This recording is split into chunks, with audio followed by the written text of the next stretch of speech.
now I am so excited to be introducing our morning keynote speaker. And I would say that even if she wasn't my boss.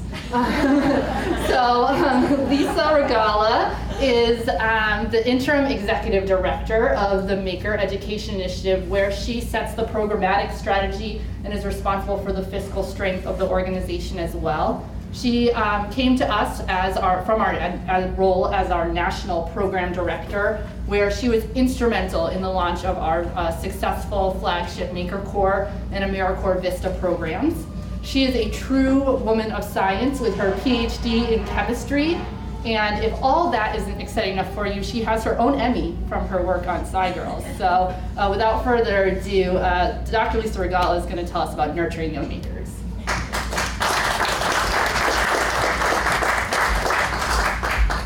Thank you, Rachel, for that lovely introduction. So my name's Lisa Regalla, and again, I'm the interim ED at Maker Ed right now. I'm really thrilled to be filling in that role at this time.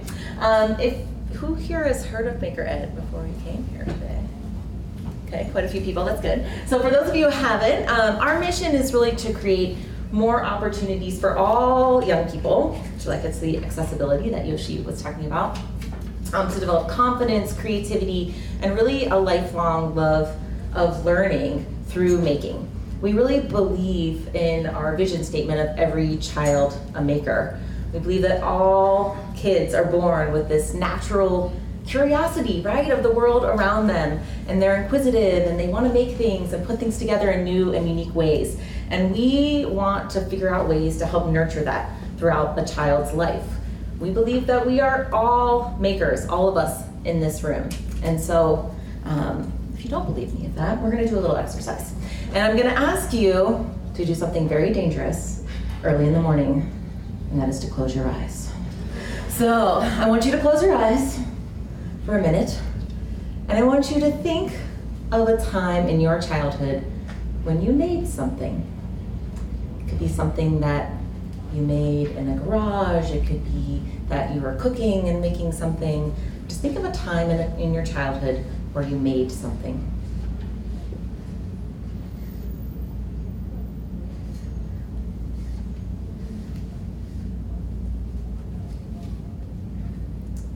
Everyone have something, a little idea in your head? All right, I want you to turn to the person next to you and share what that memory was.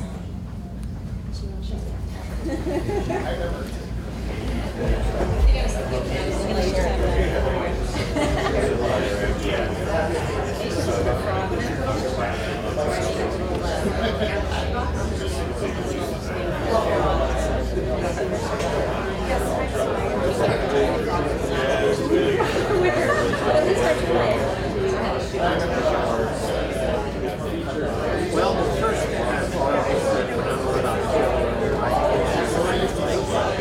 wanted something elaborate, right? So, we had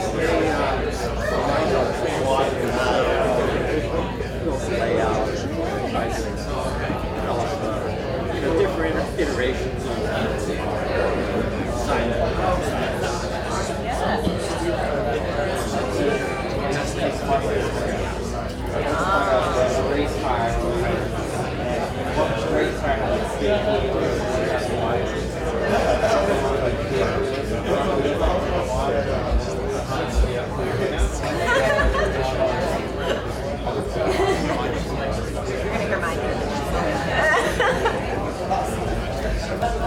All right. So I hope you all had a chance to share your maker story with someone at your table. So raise your hand if your story maybe involves a family member. A few people, okay. Raise your hand if it's something that you feel proud of. Maybe raise your hand if you think it was a positive memory from your childhood. So we all are makers, right? We all are makers. We've all made something. We're still makers today, and we're here to talk about how we can make these experiences more accessible, approachable, just like Yoshi was saying, for our youth. So I'm going to share kind of my maker story and how I got here in front of all of you today. But my maker story actually involves family. I started making pot holders with my grandmother when I was young, the kind that you put on the little thing and use the weaving if anyone's made those pot holders before, right? And my mom kind of saw that I had an interest in that, and eventually I started making things out of plastic canvas and cross stitch and learned how to use the sewing machine. I sewed stuffed animals and some really terrible looking clothing, but I really had this passion for sewing as a child. And that evolved. I think one of the beautiful things about making is that it's really personal, right? It's really personal. And so I've taken my love of sewing and I've done now interesting things with it in my adult life. That's a picture of me on the set of the PBS Kids series Sci Girls, where I was working before Maker Ed. That is a cape that has EL wire sewn into it so it lights up when you move. But you can really start to blend your love of craft, arts, with things like technology. And that sewing was really the access point to those types of technology for me. The other thing that I want us to think about today, my PhD is not in sewing, right? It's in chemistry, but I do attribute a lot of my success in chemistry to that background of making. When I was in college, I majored in chemistry. But I also really had a love of theater, and so I would act in plays and things like that. And then I went to Lehigh University for my undergrad, which wasn't too far from here in Bethlehem, Pennsylvania. And they had a program that if you had a certain GPA after so many credits, you could apply to get a 5th year tuition free. When does that happen, right? So I applied, and I took that 5th year to actually just do theater, to pursue my degree in theater. So I have a Bachelor of Arts in theater as well as a Bachelor of Science in chemistry. And through my experience in that year of theater, now I joined theater because I enjoyed being on the stage and acting and directing and things like that. But to get your degree, you have to build sets, you have to hang lights, you have to run the light board, you have to make stage makeup, make mustaches, you name it, right? And I will never forget, because I walked into the set design class and the instructor said, okay, well, this semester, the set we're going to build, it involves welding, so everyone's going to learn how to weld. And I looked at him, and I actually went up to him after class and said, okay, well, you don't mean me, right? I mean, everyone's going to learn to weld, but not me. And he just looked at me and said, everyone is going to learn how to weld. And I just thought, what? Are you kidding me? I mean, never would have thought that I would be someone that would weld, would ever have that opportunity in life. But I did. I learned how to weld. I actually wasn't half bad at it.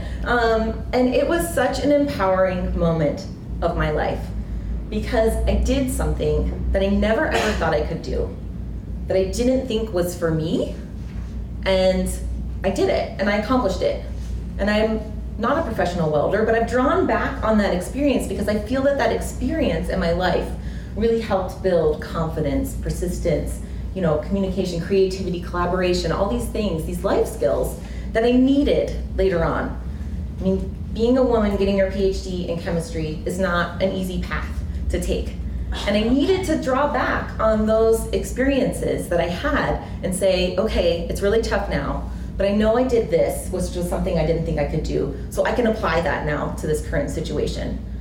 And I always think about, I feel that I got that through theater. I built that confidence in that setting, but imagine if I had that in my science classes too, right? Imagine if kind of those confidence skills that I gained out of this love of arts and this love of theater as an access point to me, I also was able to experience in some of my science classes. Because I really feel that experience helped me build a growth mindset. And has anyone here heard of these terms, fixed mindset, growth mindset? Only a few people. Okay, so if you haven't, this is based on the work of Carol Dweck. But a fixed mindset, I like to think of it as kind of, people feel like you're given a box of gifts when you're born, right? You have kind of a box of things to pull from. And you can't ever put any other things in that box, right? You're just kind of fixed with what you're given. So you would say things like, I can't do math, because people are just born naturally good at math, or they're just born naturally good at science, right? Whereas a growth mindset says, okay, I may have been given this box, but I can shape it into whatever I want it to be. I can grow, I can learn, I can change over time. And even if something you think is not for you or that you can't do, when you try it, you might surprise yourself that you can make steps towards growing and changing and improving. And it's one of the things that we really try to foster in youth and through making, right? Is how can we develop this growth mindset in our youth? And so I'm gonna switch gears a little bit out of my personal story and talk about, well, how are we gonna do that, right? And so we've been thinking a lot at Maker Ed about what are these kind of key ingredients of making experiences for youth. And I hope that through the day today, you can think about some of these things and help give us some feedback too. It's a work in progress. We've been working with the Children's Museum of Pittsburgh on some of these items I'm gonna tell you about in their make shop, which if you haven't checked out, it's a family learning make shop that's really exceptional. And we've been really thinking about, how do we characterize what's so special about making and developing these mindsets through these experiences. So I kind of want to talk through some of those today.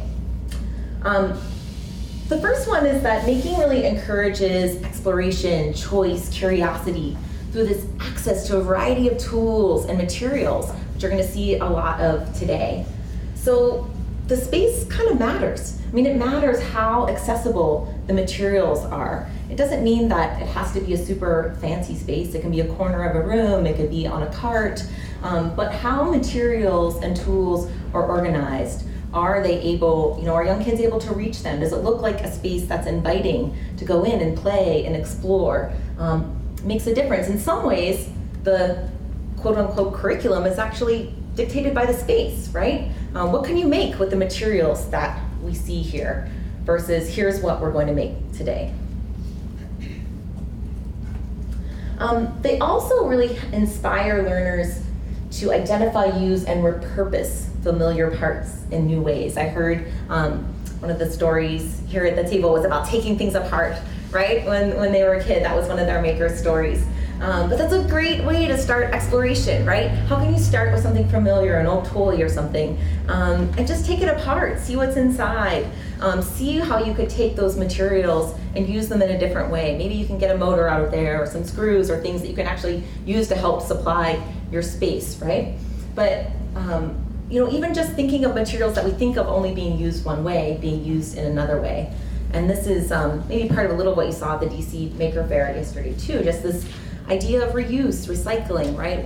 Not just throwing things away, not just being consumers, but really creators of the world around us.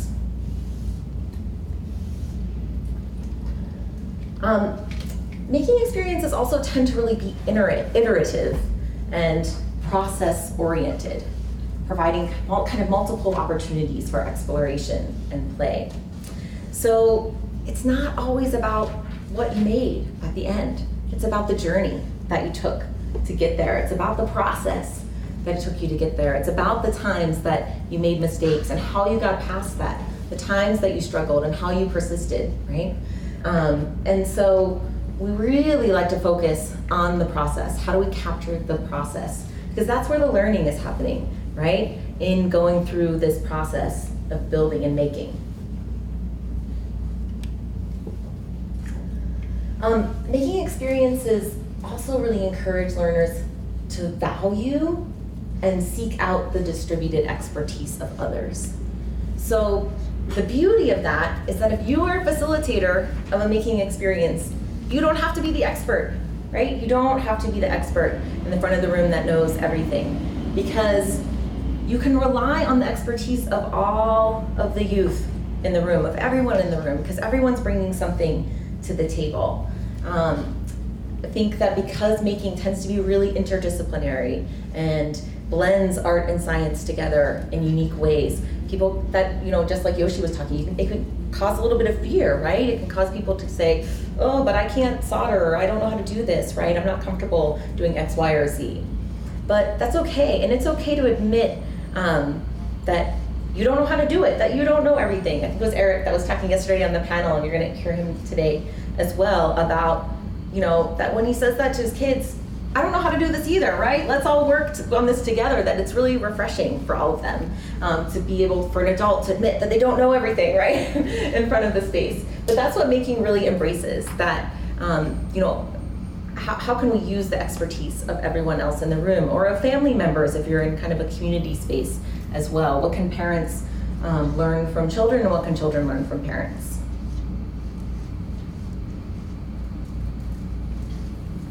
They're also really learner-driven. So really learner-driven experiences.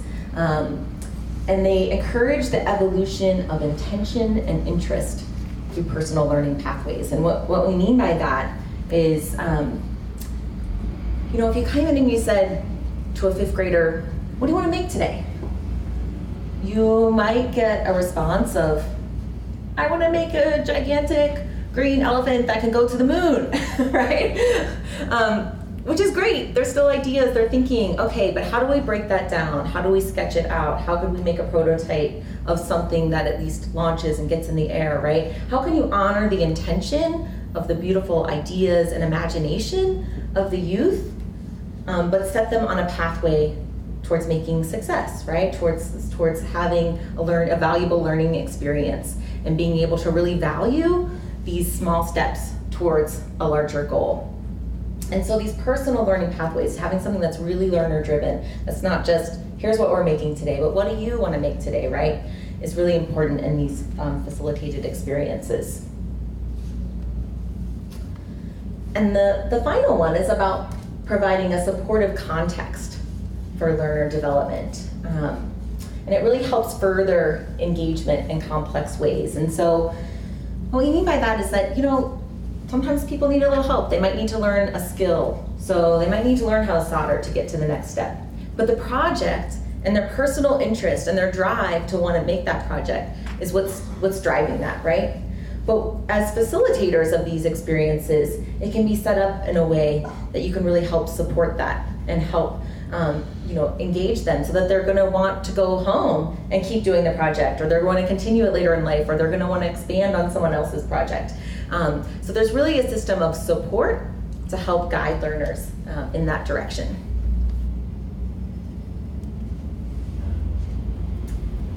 So I want to leave you with some thoughts to think about today. I think when we think about making and makerspaces and making in education, we've kind of seen these key pieces pop up that are really valuable. Space, that we talked a little bit about, but the space you're in, the environment you set up, again, is so crucial to how the kids experience making.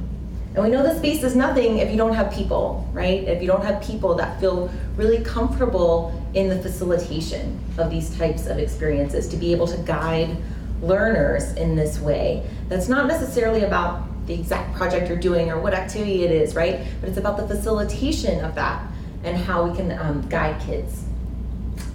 Time, which we all wish we had more of, right? But it takes some time, right, to work through these projects, to build confidence through these experiences. And so how can we make sure that as facilitators we have the time to give to those children, and how we can provide the children with more time to just play, to learn through play and explore. Resources, and that's not always money. Money is nice, and seed grants and things like that really help programs get off the ground. But it's also just these tips and tricks for facilitation, right? How can we provide folks with the resources that they need to be able to do this work? It can also be supplies, right? Which doesn't always have to be a 3D printer, even though that's a great tool, right? But you're going to see a lot of things that we do through the day today that a lot of making can happen. If you saw the DC Maker Fair with cardboard and tape and some very simple materials as well.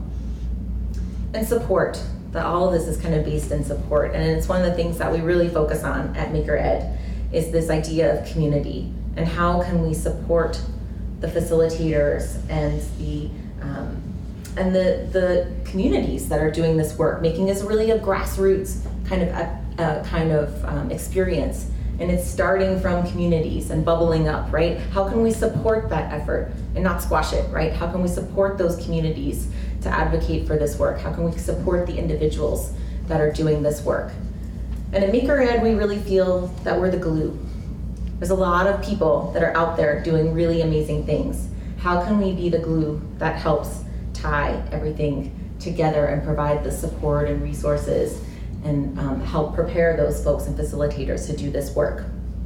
So I hope that today you will think about joining us in that effort to be the glue, to provide the support that we need to make sure that we're giving kids the best opportunity to be our future creators, inventors, and really build lifelong learners. So I want to thank you for your time. If you're interested, we have a new community on this idea of support and community at MakerEd, makered.org/community. It's a place for educators to come, share what they're doing, show support for each other, and really help build this sense of support. We're not in this alone. There are people out there that are struggling with the same things, and how can we help each other to make this a reality? And encourage you to follow us on social media as well.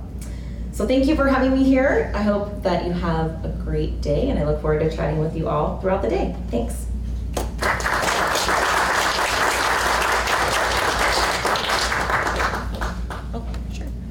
Does anyone have any questions for Lisa? Would anyone like to pose a question, perhaps?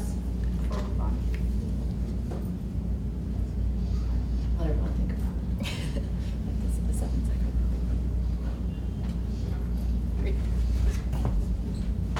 Hi. My question I'm not sure if it's perhaps even for Yoshi, but there's an opportunity in my community, just where I live happens to be they're going to tear down the golf course and start building new stuff. And something my wife has been dreaming of is to put up a science museum there or something, or maybe a makerspace. So how do you go about, what's the first thing you should do? Should you find the money first, or talk to the government first, talk to the land developer first? How do you start? Do you want to address that, Yoshi, with Ideaspace? Or? Sure. Well, I think you actually brought up all the suggestions. Yeah, I think you covered a lot of the suggestions. With Ideaspace, there was a property that was sort of falling apart, and the developers there, Forest City is the name of the developer. We approached them. They were already in the process of rebuilding it for retail, or repurposing the property for retail. And we kind of told them about this crazy idea we had and shared with them and educated them about what it is, because frankly, a lot of developers, real estate owners, big business types, they don't know what these makerspaces are. So that's one step. So find out who the developer is that's doing the work on the golf course, and they might be willing to listen. And then on the government side, there was municipal and federal, approaching both. And we're lucky here in DC because the federal part is so easy to get to, back to sort of accessibility. But definitely municipal. So the mayor's office was heavily involved with the Maker Fair and has been heavily involved with what we're doing at Ideaspace. And they've connected us with all sorts of different resources. So potential funding, so that gets to kind of some of the affordability of this stuff. There are grants, both municipal and federal. So NSF puts out a lot of grants. DARPA puts out a lot of grants. Tech Shop, one of the biggest makerspaces in the country, they've benefited from a DARPA grant. And they just opened up an office in a makerspace in Crystal City.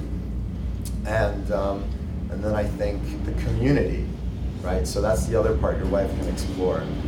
So we had a lot of folks who questioned our decision to do this in DC because they said, well, this would work in California, it would work in Cambridge, work in Brooklyn, but DC, no, DC doesn't have makers. But back to what Lisa was saying, makers are everywhere, right? We're all here, we're all parts of the country, the world. So you can use the power of the crowd to demonstrate that. What we did to sort of show the naysayers that no, there are a lot of makers here is we went to Twitter and we posted just sort of a rough draft of what we wanted to build, just some bullet points and pictures of the location, and said, hey, we're gonna pre-sell some memberships to this space, and here's how many there are. And you wouldn't believe it, I mean, 100 people we don't know pre-signed put their credit card information in to reserve a spot for Idea Space when it opens. And then that evidence, in less than 5 days, those 100 sold out. We had enough evidence to go back to all the naysayers and say, in our community here, there's a whole audience of folks that want to do. So those are the three different ways. But you're on the right track already, it sounds like. How can Maker Ed help? Are you making a youth-oriented makerspace? Probably, yes. Yeah. So we're, we're definitely focused on youth-oriented makerspaces, and I think, we're looking to help connect people, and we're actually hoping to kind of make a directory of youth-oriented makerspaces to do some data gathering from those folks and figure out what's been working, what's not. There is actually a Makerspace playbook on makerspace.com, so if you go there, you can see some of the work that has been done with some schools in the Bay Area and helping them transform spaces into makerspaces in their school. So I recommend that resource as well. And then we're really looking in the future to help build that resource. We really see that as a need, that people are looking to build these spaces and they're asking the questions that you're asking right now. And so we're hoping to kind of build a network, right, of people doing this work and to share the case studies of these spaces, to show examples of, here's what it could look like in the corner of a school, here's what it could look like if you're on a golf course, here's what it could look like, right? No matter what your space is, and how you can make it happen. Plus, Artist Asylum has a tremendous resource on their website for finances and... Artist Asylum. So you're saying tremendous resources on that site as well. Thank you.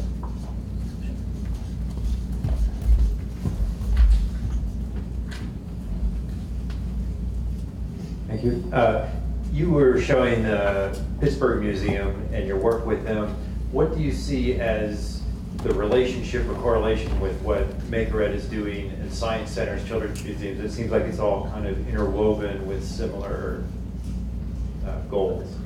Yeah, definitely.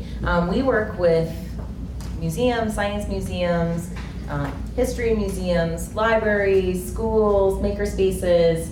So we work with a large variety of organizations that I feel that making has really been a uniting force, that everyone kind of wants this sort of experience for their kids. And it's been actually really interesting to see what science museums can learn from libraries and vice versa. We have a lot of partnerships, especially through our Maker Corps program, which helps to train and place young adults at host sites, which are museums and libraries and things like that around the country each year. And so we really help to form a community of practice with those organizations and help foster what they do with youth and families and making throughout the year. But yes, we're seeing it pop up all the time. A lot of museums are kind of either transforming a corner into a, quote unquote makerspace, or even doing kind of pop-up makerspace sort of ideas. The Science Museum of Minnesota has been working on that, and kind of having pop-up areas throughout the museum. So making is kind of happening everywhere, but it's really taking off, I think, in science museums.